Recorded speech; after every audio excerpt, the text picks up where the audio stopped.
अथ तृतीयोऽध्यायः। भक्ति के कष्ट की निवृत्ति। नारद उवाच ज्ञानयज्ञं करिष्यामि शुकशास्त्रकथोज्ज्वलम् भक्तिज्ञानविरागाणां स्थापनार्थं प्रयत्नत। ज्ञानयज्ञं करिष्यामि शुकशास्त्रकथोज्ज्वलम् भक्ति ज्ञान विरागाणां स्थापनार्थम प्रयत्नतः। प्रयत्नतः नारद जी कहते हैं, अब मैं भक्ति ज्ञान और वैराग्य को स्थापित करने के लिए प्रयत्न पूर्वक श्री सुखदेव जी के कहे हुए भागवत शास्त्र की कथा द्वारा उज्जवल ज्ञान यज्ञ करूंगा।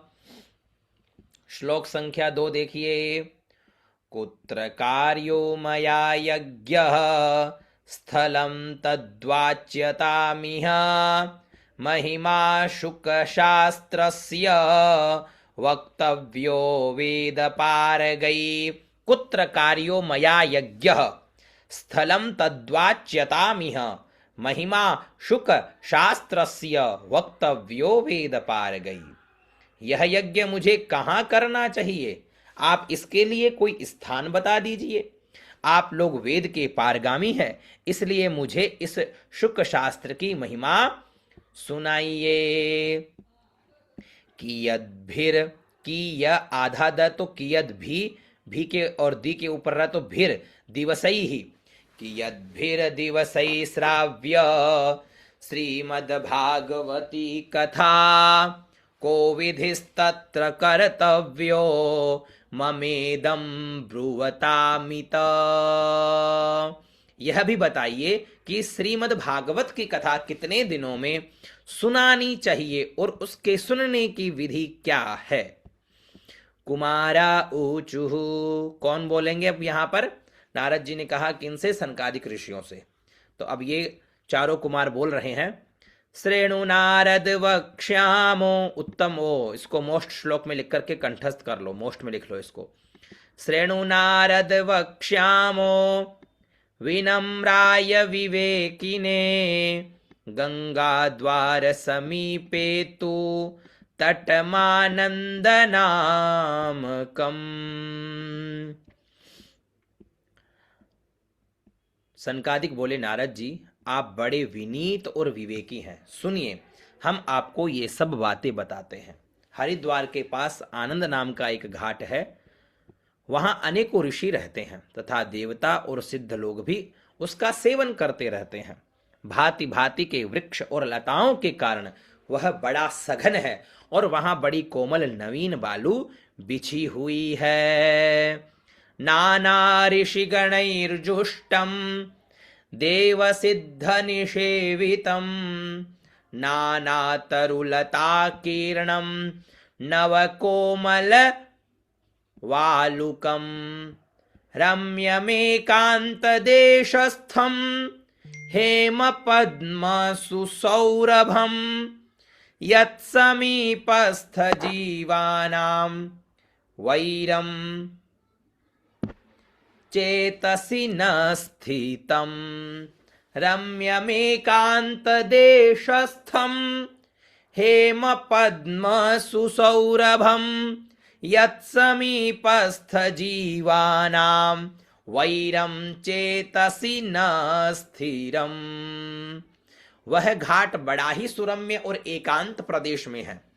वहां हर समय सुनहले कमलों की सुगंध आया करती है। उसके आसपास रहने वाले सिंह, हाथी आदि परस्पर विरोधी जीवों के चित्त में भी वैर भाव नहीं है। यानी वहां रहने वाले जो जीव हैं वो भी बड़े आनंद से रहते हैं, प्रेम से रहते हैं। ज्ञान यज्ञस्त्वया तत्र कर्तव्यो ह्यप्रयत्नतः अपूर्वरसरूपा च कथा तत्र भविष्यति। ज्ञान यज्ञस्त्वया तत्र कर्तव्यो ह्यप्रयत्नतः अपूर्वरसरूपा च कथा तत्र भविष्यति। वहां आप बिना किसी विशेष प्रयत्न के ही ज्ञान यज्ञ आरंभ कर दीजिए। उस स्थान पर कथा में अपूर्व रस का उदय होगा। पुनस्थम निर्बलम चैव जरा जीर्ण कलेवरम तद्वयं च पुरस्कृत्य भक्तिस्तत्रागमिष्यति। पुरस्थं निर्बलं चैव जराजीर्णकलेवरं तद्वयं च पुरस्कृत्य भक्तिस्तत्रागमिष्यति। भक्ति भी अपनी आंखों के ही सामने निर्बल और जरा जीर्ण अवस्था में पड़े हुए ज्ञान और वैराग्य को साथ लेकर वहां आ जाएगी। यत्र भागवती वार्ता तत्र भक्त्यादिकं व्रजेत कथा शब्दं समाकर्ण्य तत्रिकं तरुणायते।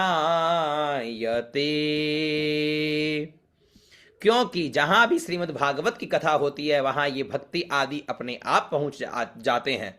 वहां कानों में कथा के शब्द पढ़ने से ये तीनों तरुण हो जाएंगे। यत्र भागवती वार्ता तत्र भक्त्यादिकं व्रजेत कथा शब्दं समाकर्ण्य तत्रिकं तरुणायते। सूत उवाच एवमुक्त्वा कुमारास्ते नारदेन समं तता गंगातटं समाजग्मुः कथापानाय सत्वरा। एवमुक्त्वा कुमारास्ते नारदेन समं तता गंगातटं समाजग्मुः कथापानाय सत्वरा। सूत जी कहते हैं इस प्रकार कहकर नारद जी के साथ सनकादि भी श्रीमद् भागवत कथामृत का पान करने के लिए वहां से तुरंत गंगा तट पर चले आए। यदा यातास्तटं ते तु तदा कोलाहलोऽप्यभूत् भूर्लोके देवलोके च ब्रह्मलोके तथैव च। यदा यातास्तटं ते तु तदा कोलाहलोऽप्यभूत् भूर्लोके देवलोके च ब्रह्मलोके तथैव च। जिस समय वे तट पर पहुंचे भूलोक देवलोक और ब्रह्मलोक सभी जगह एक इस कथा का हल्ला हो गया। श्री भागवत पीयूष पानाय रसलंपटः धावन्तोऽप्याययुः सर्वे प्रथमं ये च वैष्णवाः। श्री भागवत पीयूष पानाय रसलम श्री भागवत पीयूष पानाय रसलंपटाः धावन्तोऽप्याययुः सर्वे प्रथमं ये च वैष्णवाः। जो जो भागवत कथा के रसिक विष्णु भक्त थे वे सभी श्रीमद् भागवत भागवतामृत का पान करने के लिए सबसे आगे दौड़कर आने लगे। तो कौन कौन आए वो सुनो। ये भी उत्तम श्लोक है प्रतिदिन उच्चारण करने वाले, क्योंकि इनमें संपूर्ण जो महान ऋषि हैं उन सब का नाम उच्चरित होता है। भृगुर्वशिष्ठश्च वनश्च गौतमो मेधातिथिर्देवलदेवरातौ रामस्तथा गाधिसुतश्च शाकलो मृकण्डुपुत्रात्रिजपिप्पलादा। भृगुर्वसिष्ठश्च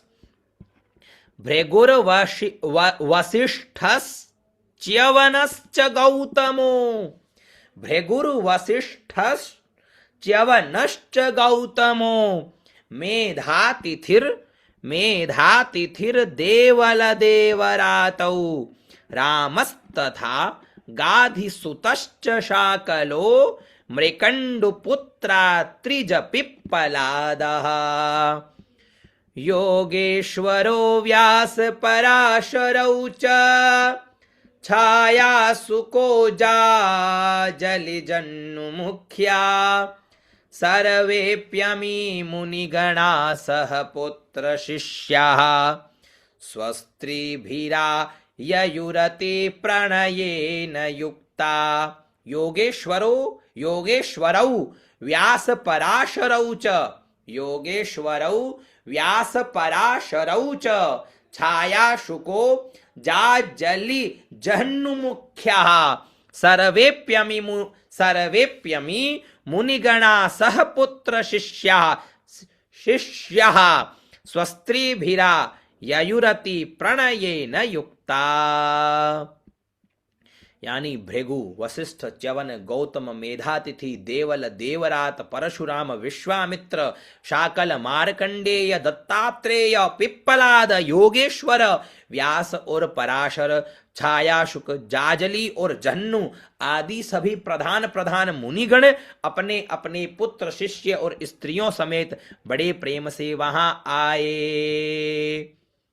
वेदान्तानि च वेदाश्च मन्त्रास्तन्त्रः समूर्तयः दश सप्त पुराणानि षट् शास्त्राणि तथा ययु।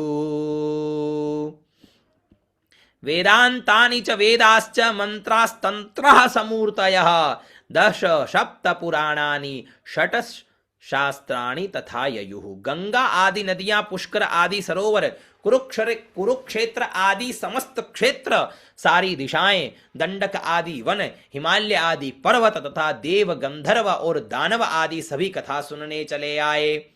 जो लोग अपने गौरव के कारण नहीं आए, महर्षि भृगु उन्हें समझा बुझाकर ले आए। नगादयो ययुस्तत्र देव गंधर्व दानवा गुरुत्वा तत्र नायातान् भृगुः संबोध्य चानयत। दीक्षिता नारदेनाथ दत्तमासनमुत्तमं कुमारा वन्दितः सर्वैर्निषेदो कृष्ण तत्परः।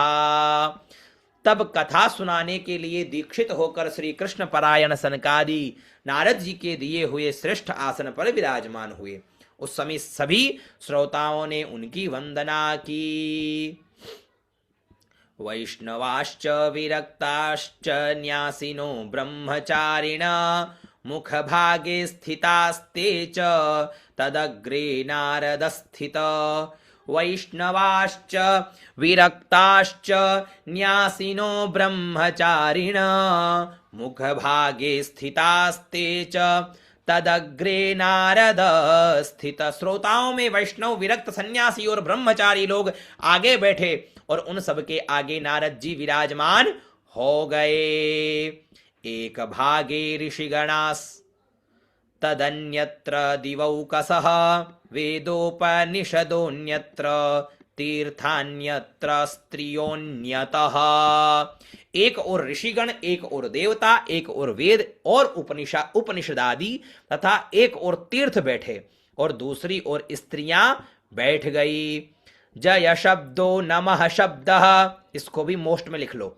जय शब्दो नमः शब्दः शंख शब्दस्तथैव च चूर्णलाजा प्रसूनानां निक्षेपः सुमहान भूत। उस समय सब और जय जयकार, नमस्कार और शंखों का शब्द होने लगा और अबील, गुलाल, खील और फूलों की खूब वर्षा होने लगी।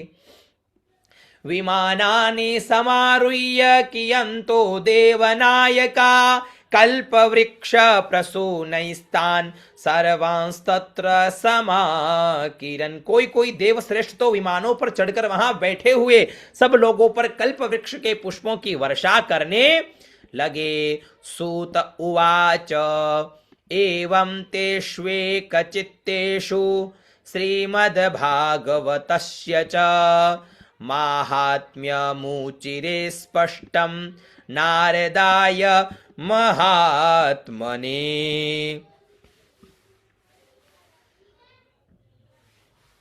सूत जी कहते हैं, इस प्रकार पूजा समाप्त होने पर जब सब लोग एकाग्रचित हो गए, तब सनकादि ऋषि महात्मा नारद को श्रीमद् भागवत का महात्म्य स्पष्ट करके सुनाने लगे। कुमारा ऊचुः अथ ते वर्ण्यते स्माभिर्महिमा शुकशास्त्रजः यस्य श्रवणमात्रेण मुक्तिः करतले स्थिता। अब जो बता रहा हूं ना उन सबको मोस्ट में लिख लो। कुमारा जो ऊंचू बोल रहे हैं 24, 25, 26 ये सब मोस्ट में लिख लो। अथ ते वर्ण्यते स्माभिर्महिमा शुक शास्त्रजः यस्य श्रवण मात्रेण मुक्ति करतले स्थिता। सनकादिकों ने कहा, अब हम आपको इस भागवत शास्त्र की महिमा सुनाते हैं, इसके श्रवण मात्र से मुक्ति हाथ लग जाती है। यस्य श्रवण मात्रेण मुक्ति ही करतले स्थिता। ठीक है, फिर उसके बाद में 25 नंबर को सबसे मोस्ट लिखो। सदा सेव्या श्रीमद् भागवती कथा यस्याः श्रवण मात्रेण हरिश्चित्तम समाश्रयेत। उससे अगला भी मोस्ट में लिखो। ग्रंथोष्टादश सहस्रो 12 स्कंध संमितः परीक्षिच्छुक संवादः शृणु भागवतं च तत्। तावत् संसार चक्रेऽस्मिन् भ्रमते ज्ञानतः पुमान् यावत् कर्णगता नास्ति शुकशास्त्र कथा क्षणम। मतलब उन्होंने कहा श्रीमद् भागवत की कथा सदा सर्वदा सेवन आस्वादन करना चाहिए, इसके श्रवण मात्र से श्री हरि हृदय में आ विराजते हैं। तो ये भी आपके लिए मोस्ट हो गया। इस ग्रंथ में 18,000 श्लोक और 12 स्कंद है तथा श्री सुखदेव और राजा परीक्षित का संवाद है। आप यह भागवत शास्त्र ध्यान देकर सुनिए, यह भी मोस्ट है। यह जीव तभी तक अज्ञानवश इस संसार चक्र में भटकता है जब तक क्षण भर के लिए भी कानों में इस शुक शास्त्र की कथा नहीं पड़ती। तो यह भी मोस्ट है। बहुत से शास्त्र और पुराण सुनने से लाभ क्या लाभ है? इससे तो व्यर्थ का भ्रम बढ़ता है। मुक्ति देने के लिए तो एकमात्र भागवत शास्त्र ही गरज रहा है। यह भी मोस्ट है। जिस घर में नित्य प्रति श्रीमद् भागवत की कथा होती है वह तीर्थ रूप हो जाता है और जो लोग उसमें रहते हैं उसके सारे पाप नष्ट हो जाते हैं। तो ये भी सर्वोत्तम है। हजारों अश्वमेध और सैकड़ों वाजपेयी यज्ञ इस शुक शास्त्र की कथा का 16वां अंश भी नहीं हो सकते। किम श्रुतैर्बहुभिः शास्त्रैः पुराणैश्च भ्रमावहै एकं भागवतं शास्त्रं मुक्तिदानेन गर्जति। कथा भागवतस्यापि नित्यं भवति यद्गृहे तद्गृहं तीर्थरूपं हि वसतां पापनाशनम्। अश्वमेध सहस्राणि वाजपेय शतानि च शुकशास्त्र कथायाश्च कलां नार्हन्ति षोडशीम। कलाम नार्हन्ति षोडशीम। इसको फिर ऐसे करें, कल कंप्लीट करेंगे, है ना। मतलब अगली नेक्स्ट कक्षा में करेंगे। आज अपन 30 तक ही रखते हैं, है ना। 30 तक आप लोग एक बार इसका पाठ कर लेना। 30 तक ही रखते हैं, ठीक है। फिर अगली कक्षा में इसको कंप्लीट करेंगे। चलो, सीताराम। गुरुदेव एक निवेदन था। हाँ बताइए। कि जैसे गुप्त नवरात्रि स्टार्ट हो रहे हैं 19 तारीख से,